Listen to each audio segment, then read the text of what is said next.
আসসালামু আলাইকুম। হ্যালো শিক্ষার্থীরা, তোমরা সবাই কেমন আছো? এই পর্বে আলোচনা করব ক্লাস 4 বাংলা বই পৃষ্ঠা নাম্বার ৬৮। পৃষ্ঠা নাম্বার ৬৮ তে এখানে আছে দেখো অনুশীলনী।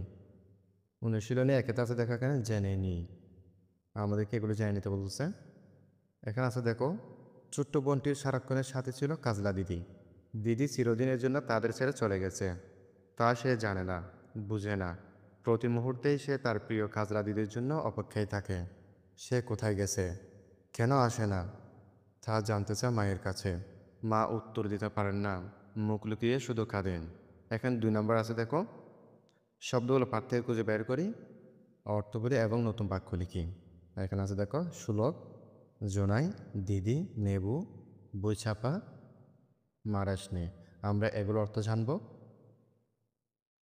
প্রথম এখানে আছে দেখো সুলক। সুলক মানে হচ্ছে ছোট পদ বা ছড়া। সুলক দিয়ে একটি বাক্য গঠন হচ্ছে, চাঁদনি রাতের উঠানে বসে মা সুলক বলতেন। এরপর এখানে আছে জোনাই। জোনাই মানে হচ্ছে জোনাকি পোকা। জোনাই দিয়ে একটি বাক্য গঠন হচ্ছে, আধার রাতে জুফে জারে জোনাই জ্বলে। এরপর এখানে আছে দিদি। দিদি মানে হচ্ছে বড় বোন বা আপা।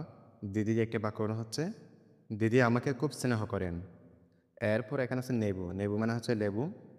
নেবু দিয়ে একটি বাক্য গঠন হচ্ছে, মা নেবু দিয়ে আচার তৈরি করছেন। বুই ছাপা। বুই ছাপা মানে হচ্ছে মাটির ওপর জন্মানো ছোট ছাপা ফুল।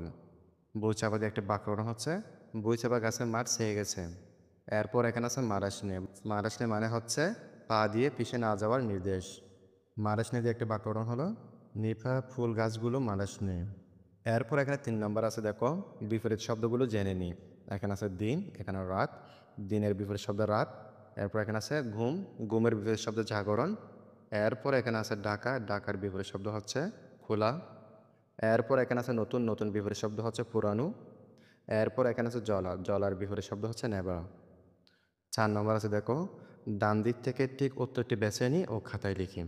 এখানে কতগুলো ডান দিকের শব্দ আছে, এই শব্দগুলো খুঁজে নিতে বলতেছে, সঠিক উত্তরটি খুঁজে নিতে বলতেছে। এই ৪টি অপশন থেকে একটি খুঁজে নিতে বলতেছে এবং উত্তরগুলো খাতায় লিখতে বলতেছে। এখানে কথা আছে দেখো, কোথায় জোনাকি ঝলে? এর উত্তর হবে নেবুর থলে। আমরা নেবুর থলে লিখব। খতে আছে দেখো, বুলবুলি কোথায় লুকিয়ে থাকে? ডালিমের ডালে। আমরা কি লিখবো এখানে? ডালিমের ডালে। এরপর এখানে গতে আছে, খেয়ে সুলভ বলতেন। দিদি। আমরা এখানে দিদি লিখব। এরপর এখানে ঘতে আছে, জিজি কোথায় ডাকে? এখানে আমরা লিখব জোফে জাডে। নাম্বার আছে, ঘুম আসে না কেন? আমরা এখানে লিখব ফুলের গন্ধে। ঘুম আসে না কেন? ফুলের গন্ধে। তাহলে আমরা প্রথমে লিখব কোথায় জোনাকি জ্বলে? নেবুর তলে। খ নাম্বার লিখব বুলবুলি কোথায় লুকিয়ে থাকে? ডালিমের ডালে। গ নাম্বার লিখব ক্যাশরক বলতেন দিদি। ঘ নাম্বার লিখব জিজি কোথায় ডাকে? জুফে জাডে। আমরা এটা লিখব। ও নাম্বার লিখব ঘুম আসে না কেন? ফুলের গন্ধে। আমরা কি লিখব? ফুলের গন্ধে।